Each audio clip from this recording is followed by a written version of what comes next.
এত রোজগার করছেন, কিছুতেই সঞ্চয় করতে পারছেন না। ঠিক মাস শেষ হতে না হতেই বন্ধুবান্ধবদের কাছে হাত পাততে হচ্ছে, টাকা ধার চাইতে হচ্ছে।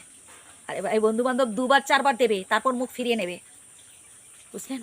আত্মসম্মান বোধটাই হচ্ছে সব থেকে বড় কথা। সম্মান অর্জন করতে অনেক সময় লাগে ভাই, কিন্তু সেই সম্মান নষ্ট করতে না 1 সেকেন্ডও যায় না।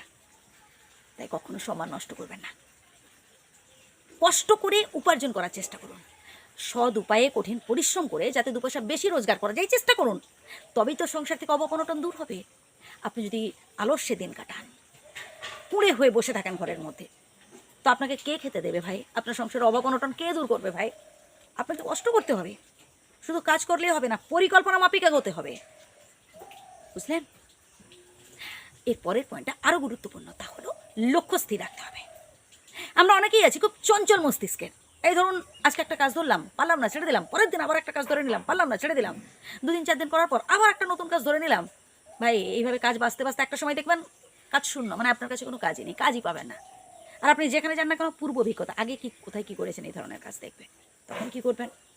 তাই যে কাজটা করছেন মন দিয়ে করুন, ঠিক আছে? যে কাজ আপনি গুরুত্ব দিয়ে করবেন সেই কাজই একটা সময় দেখবেন আপনাকে গুরুত্বপূর্ণ ব্যক্তি করে তুলছে। কোনো কাজই ছোট নয় ভাই, প্রত্যেকটা কাজেরই ভ্যালু রয়েছে। এর পরের পয়েন্টটা তো আরও গুরুত্বপূর্ণ, তা হলো সমালোচনায় কান দেওয়া। আমরা অনেকেই আছি অপরে কে কী বলছি ওইসব সমালোচনায় কান দিই। ভাই, সমালোচনা সমাজে সব স্তরেই থাকবে। কিছু কিছু মানুষের স্বভাব হচ্ছে সমালোচনা করার পেছনে লাগা, কটু কথা বলা। কেউ ভালো কিছু করছে তো তার পেছনে ঠেলা দেওয়া, তাকে নামিয়ে দেওয়ার চেষ্টা করা। না ভাই, সমালোচনায় কান না দিয়ে আপনি কতটুকুন কী করতে পারছেন এটা নিয়ে ভাবুন। লোকে সমালোচনা করবে, নিন্দা করবে, সে সমাজের সব জায়গায় আছে। ঘরের মধ্যেও দেখবেন 2-1জন থাকবে। আপনি যত ভালো করার চেষ্টা করুন তাদের চোখে ভালো হতে পারবেন না। বাদ দেন তাদের কথা, তাদেরকে ইগনোর করতে থাকুন, আপনি আপনার কাজ করে যান। মনে রাখবেন আপনি যে কাজটা করছেন সেটা সৎ কিনা বা সৎ পথে চলছেন কিনা, ব্যাস। কারোর সাথে কখনো অন্যায় কাজ করবেন না। দেখুন, 2টো উপায়েই হয়তো সফল হতে পারেন, হয়তো। আর পরীক্ষা কিন্তু একটিবার মাত্র নয়, বারবার আমাদের পরীক্ষার মুখোমুখি হতে হয়। এবার কোনো একটা পরীক্ষা আপনি হয়তো সফল হয়ে গেলেন, সেটা হয়তো নকল উপায়ে, মানে কারোর হাত ধরে বা কারোর মাথায় তেল দিয়ে।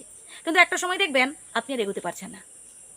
বাকি পরীক্ষাগুলো কী করবেন? আরে ভাই, যে মানুষটা আজ আপনাকে সাহায্য করছে 2 দিন বাদে আপনার থেকে মুখ ফিরিয়ে নিল, তখন কি করবেন? যার হাত ধরে আপনি আজকে ওঠার চেষ্টা করছেন, 2 দিন বাদে সে হাতটা ছেড়ে দিল, তো আপনি তো দুম করে নিচে পড়ে যাবেন, না নিজের থেকে দাঁড়াতে পারছেন, না এগোতে পারছেন, কারণ আপনি প্রথম থেকেই পরনির্ভরশীল, অপরের উপর নির্ভর করে আসেন। না ভাই, ভরসা করুন নিজের ওপর। হ্যাঁ, সেখানে হয়তো সফলতা অর্জন করতে দেরি হবে, কিন্তু সফলতা নিশ্চিত। হ্যাঁ প্রিয় বন্ধু, আমি চাই আপনি জীবনে ভালো কিছু অ্যাচিভ করুন। সংসারের অবনটন দূর হবে তখনই যখন আপনি মন থেকে শান্ত হতে পারবেন, মন থেকে অল্পে সন্তুষ্ট হতে পারবেন, অল্পে শান্ত হতে পারবেন। আপনার মধ্যে যদি সবসময় একটা উচ্চাকাঙ্ক্ষা, মানে সবসময় আরও চাই আরও চাই এরকম একটা ভাব থাকে, তাহলে কোনোদিন আপনি সন্তুষ্ট হতে পারবেন না। যে কথাগুলো বললাম আবারও প্রথম থেকে শুনুন, আশা করি উপকৃত হবেন। আর যদি ভুল বলে থাকি ক্ষমা করবেন।